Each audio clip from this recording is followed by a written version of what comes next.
जानामि धर्मं न च मे प्रवृत्तिर् जानाम्य धर्मं न च मे निवृत्तिः त्वया स्वामिना हृदि स्थितेन यथा नियुक्तोऽस्मि तथा करोमि।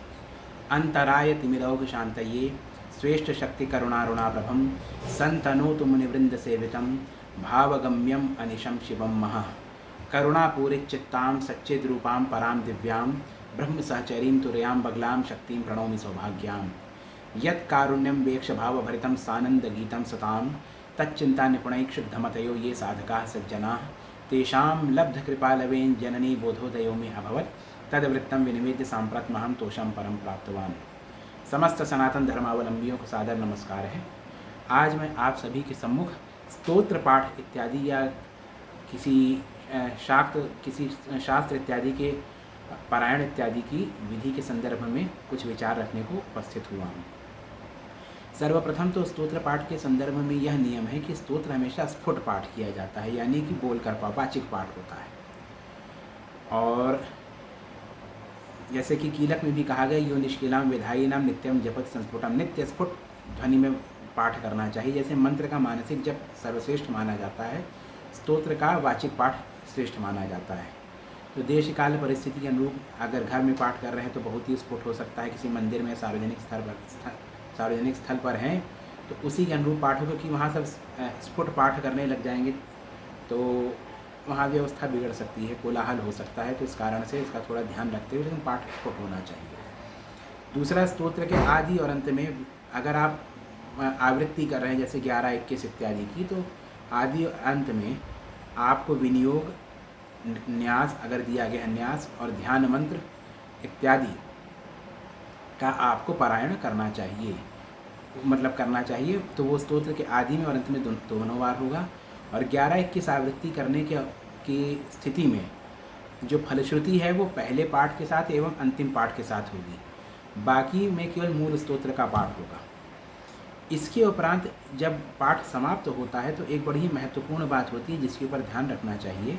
वो ये है कि जैसे पाठ समाप्त होता है तो उसके अंत में आपने यथा देखा होगा, जैसे श्री दुर्गा सप्तशती की ये पोथी है तो इसके अंत में जैसे प्रथम अध्याय है तो इसके अंत में लिखा हुआ है जैसे इति श्री मार्कंडेय पुराणे सावर्णिके मन्वंतरे देवी महात्म्ये मधुकैटभ वधो नाम प्रथमो अध्यायः। तो आपको यह ध्यान रखना है कि इसका पढ़ा तो जाता है लेकिन इसमें इति, वध, अध्याय और समाप्त तो नहीं बोला जाता। तो क्या बोला जाएगा? तो इस प्रकार से बोला जाएगा, श्री मार्कंडेय पुराणे सावर्णिके मन्वंतरे देवी महात्म्ये प्रथमः ओम तत्सत, इस प्रकार से बोल दिया जाएगा।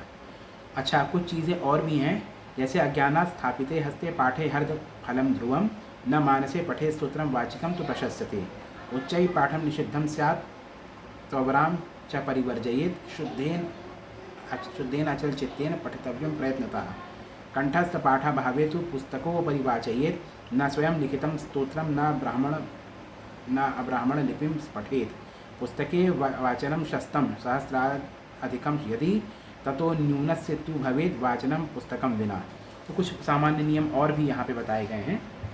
वह इस प्रकार से है कि हाथ में पकड़कर पुस्तक का पाठ नहीं करना चाहिए, जिससे ऐसा करने से पाठ का फल आधा हो जाता है।